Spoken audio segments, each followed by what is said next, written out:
गुजरात के इस विशेष बुलेटिन की शुरुआत बेमौसम बारिश की तबाही की खबर से। कुछ दिन पहले तक जो बारिश लोगों को गर्मी में ठंडक का एहसास करवा रही थी, वो अब लोगों के लिए मुसीबत बन गई। जूनागढ़ में भी 3 दिन से लगातार हो रही बारिश अब आफत बन गई है, हादसों को न्योता दे रही है। जूनागढ़ के छत्रासा गांव के पास रिक्शा नाले में डूब गया। 12 लोग इसमें सवार थे, 9 को बचा लिया गया, लेकिन 3 महिला लापता हो गई। उनकी खोज अभी चल रही है। आपको बता दें कि तेज बारिश के बाद पानी भर गया, जिसके कारण सड़क नहीं दिख रही थी। वहीं अमरेली में भी बारिश लोगों के लिए मुसीबत बनकर आई। ग्रामीण इलाकों में किसानों की फसल बर्बाद हो रही है। गुजरात के अलग अलग जिलों में बारिश की दादागिरी की तस्वीरें हम आपको दिखा रहे हैं।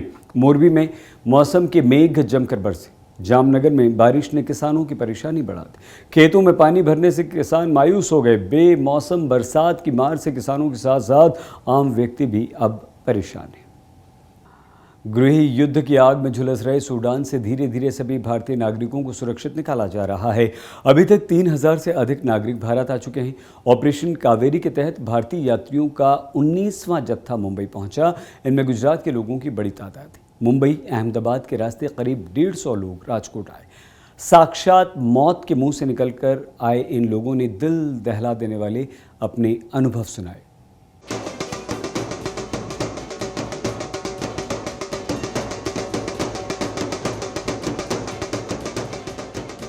ढोल नगाड़ों की थाप पर हंसते मुस्कुराते नाचते सूडान में फंसे भारत के नागरिक राजकोट पहुंचे।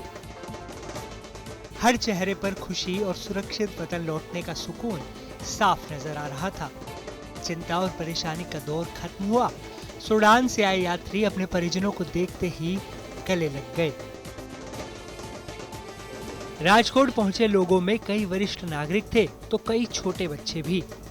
एक बड़े संकट से निकलकर अपने वतन पहुंच जाने का एहसास लोगों को इमोशनल कर रहा था। बस स्टैंड पर गुजरात सरकार के अधिकारी भी गुलाब और चॉकलेट के साथ स्वागत करने के लिए तैनात थे। लोगों के स्वागत में जमकर ढोल नगाड़े भी बजाए गए। हम लोग अभी सूडान से आए हैं। हम लोग बहुत बहुत बहुत आभारी है इंडियन गवर्नमेंट के, मोदी साहब के, इंडियन मिलिट्री के, सऊदीया में जो इंडियन स्कूल है, इन सब ने हमारी बहुत ही सपोर्ट किया है और यहाँ तक हमारी ट्रिप सक्सेसफुल हुई। एक्चुअली सूडान के लोग बहुत अच्छे हैं। हम सेफ थे, लेकिन सिचुएशन दोनों मिलिट्री के हिसाब से बिगड़ने लगी। वहाँ पे स्थिति बहुत बिगड़ गई है। जो सिविल वॉर चल रही है वहाँ पे, अभी तो निकलना वहाँ से मुश्किल हो गया था। लेकिन thanks to the Narendra Modi, army, navy and force army and foreign minister and embassy of Khartoum Sudan, उन्होंने हमारा बहुत साथ दिया, तो उसकी वजह से हम लोग वहाँ से निकल पाए हैं। सूडान में फंसे भारतीयों को ऑपरेशन कावेरी के तहत भारत लाने का सिलसिला लगातार जारी है। इसी के तहत मुंबई और अहमदाबाद के रास्ते 150 भारतीय नागरिक राजकोट पहुंचे। गुजरात स्टेट ट्रांसपोर्ट की स्पेशल वोल्वो बसों में यात्रियों को राजकोट लाया गया। आज अहमदाबाद एयरपोर्ट से सूडान में फंसे हुए लोग जो राजकोट के थे, 156 लोगों को 4 वोल्वो बस में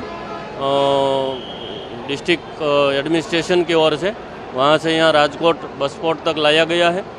और इससे पहले 2 बुजुर्ग जो कि 90 प्लस की उम्र के थे, उनको भी एम्बुलेंस के जरिए उनके घर तक पहुँचाया गया है। सूडान में हालात बेहद खराब हैं। वहाँ की सेना और पैरामिलिट्री के संघर्ष में बेगुनाहों का खून बह रहा है। आम लोगों के लिए घरों से बाहर निकलना भी खतरे से खाली नहीं है। सूडान में फंसे भारतीयों और करीब 1000 गुजरातियों को निकालना भी आसान नहीं था। 72 घंटों के संघर्ष विराम से राहत मिली तो रेस्क्यू ऑपरेशन तेज हुआ। नौसेना, वायुसेना और विदेश मंत्रालय ने अपने नागरिकों को निकालने के लिए पूरी ताकत झोंक दी। ये सब मोदी के वजह से मुमकिन हुआ है। Thank you Shri Narendra Modi ji, thank you very much.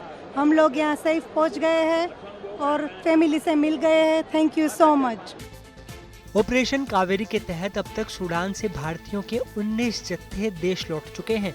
अब तक 3000 लोग भारत पहुंच चुके हैं। देश के नागरिकों को सूडान से सुरक्षित लाने के लिए ऑपरेशन कावेरी लगातार आगे बढ़ रहा है। आज तक ब्यूरो। हमारे देश की एक और एयरलाइन दिवालिया होने की कगार पर है। गो फर्स्ट एयरलाइन की सभी उड़ानें 3 मई से लेकर 5 मई तक के लिए रद्द कर दी गई। इस अचानक निर्णय से अहमदाबाद समेत कई एयरपोर्ट्स पर अफरा तफरी मच गई। उड़ान रद्द होने से जो यात्री यात्रा नहीं कर पाए वो बेहद नाराज भी दिखे।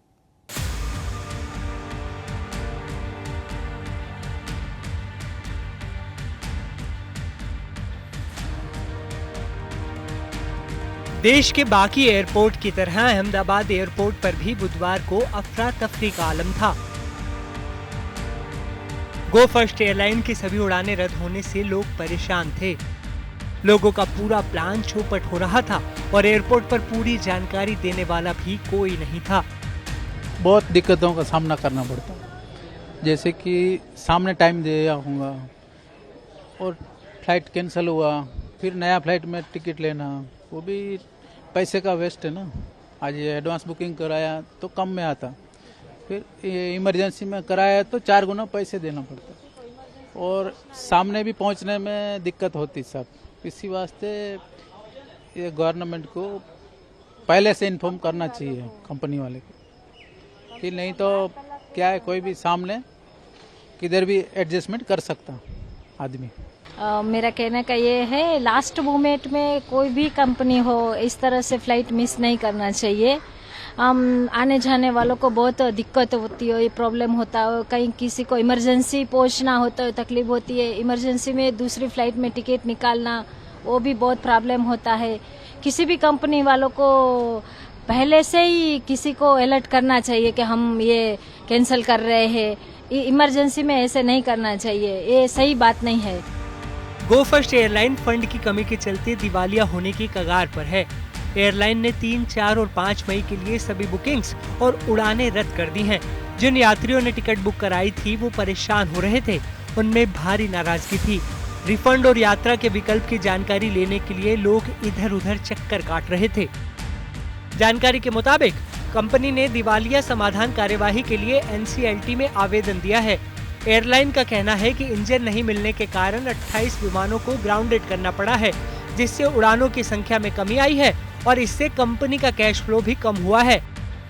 उधर एयरलाइन के रवैये से खफा DGCA ने कारण बताओ नोटिस जारी किया है और 24 घंटे के भीतर एयरलाइन से जवाब तलब किया है।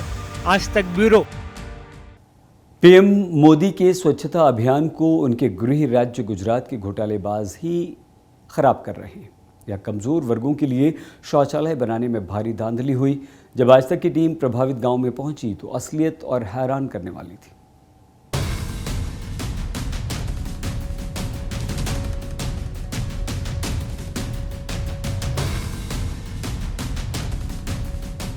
पिछले 27 सालों में नॉन स्टॉप बीजेपी शासन में गुजरात का कितना विकास हुआ, आप खुद ही देख लीजिए। प्रधानमंत्री मोदी ने बड़ी दिलेरी से देश को स्वच्छता अभियान का सपना दिखाया था, लेकिन उनके ही सपने को उनके ही गृह राज्य के घोटालेबाज इस तरह से ग्रहण लगा देंगे, ये किसी ने सोचा नहीं होगा। मारू नाम से कपिलाबेन गलाबे અને આ કોમ સારું નથી થી બાથરૂમ સફ અને સારું નથી તે બહાર જવું પડે છે સાહેબ। स्वच्छ भारत के नारे को मुंह चढ़ाती ये तस्वीरें अरावली जिले से सामने आई है, जहां स्वच्छ भारत मिशन के तहत 1 लाख से ज्यादा शौचालय बनवाए गए। सरकारी खजाने से करोड़ों रुपए खर्च किए गए और बदले में जनता को जो मिला वो आपके सामने है। किसी शौचालय की छत गायब है, किसी का गेट टूटा है, किसी की दीवार आधी गिर गई है,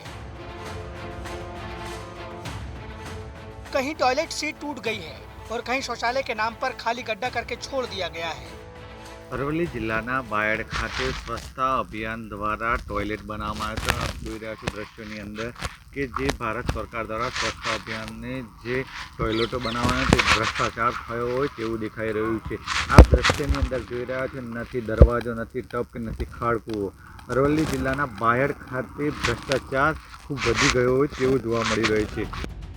आप एक बार फिर देखिए, मॉडर्न इंडिया के सुपर स्पेशल टॉयलेट एक एक तस्वीर चीख चीख कर सच्चाई को बयां कर रही है। સાહેબ શરમ લાગે બાથરૂમના માટે બહાર જવું પડે, શરમ લાગે મને। બાથરૂમનું શું થયું છે? આ ખરાબ થઈ ગયું, ખરાબ। હા, કામ સારું નથી સાહેબ, એટલે મને શરમ લાગે, એટલે જરૂરી है। हाँ, वायड तालुका आमोदरा ग्राम पंचायत मुबाडा गांव, जहां जहां आज तक का कैमरा चला, सरकार और प्रशासन की पोल खुलती गई। સરકારજી બાથરૂમ મને નથી મળી અને કરો તો મહેરબાની સાહેબ સરપંચનો બાબો આવ્યો હતો અને ગામ સેવક આવ્યા હતા તો ભાઈ તમારે બાથરૂમ આવી ગયું અને તમે ગોડાઉન ચાલુ કરી દો અને તૈયાર કરી દો પછી બાથરૂમમાં આવ્યા પછી હું તો સરપંચને કીધું સાહેબ મેં તો આ બાથરૂમ મને કહીને તમે અમારી આબરૂ કાઢી કે કશું નામ તો મળ્યું કશું સાહેબ બદલાઈ ગયા।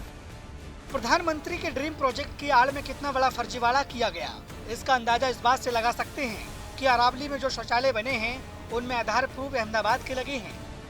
आमोदरा विस्तारनी अंदर मनरेगा अंतर्गत जे बनेला शौचालयों मोटो भ्रष्टाचार थयेल होय आ अंगे मनरेगानी अंदर आरटीआई हेठळ माहिती मागतो अधूरी माहिती मळेल छे अने स्थळ पर तपास करतो शौचालयों मोटो भ्रष्टाचार थयेल होय। કેટલાક શૌચાલયોમાં ખાડકૂવા પણ બનેલા નથી અને કેટલીક જગ્યાએ ઉપર છત પણ નથી અને મોટો ભ્રષ્ટાચાર થયેલ હોય। वाकई ये तस्वीरें अगर प्रधानमंत्री मोदी तक पहुंच जाए तो वो रो देंगे, लेकिन उनकी पार्टी और बीजेपी के विधायक पूरे कॉन्फिडेंस के साथ सरकार की नाकामी छुपाने में लगे हैं। जिस तरह से शौचालय के लिए माननीय वडाप्रधान नरेंद्र भाई मोदी साहब ने जो गरीबों के शौच क्रिया के लिए जो तकलीफ होती थी, जैसे माँ बहन दीकरियों को जो परेशानियां होती थी, वो परेशानियां दूर होने के लिए करोड़ों रुपए की ग्रांट शौचालयों में दी है।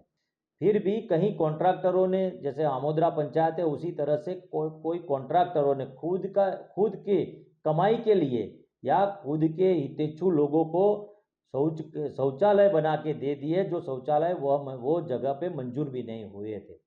वो मेरी कड़क बात है कि भाई मैं मांग कर रहा हूँ कि उसकी तपास होनी चाहिए। विश्वगुरु के स्तर से सोचने वाली हमारी व्यवस्था ने पीएम मोदी के अरमानों पर कालिक पोती तो कांग्रेस पार्टी को गुजरात सरकार को नसीहत देने का मौका मिल गया।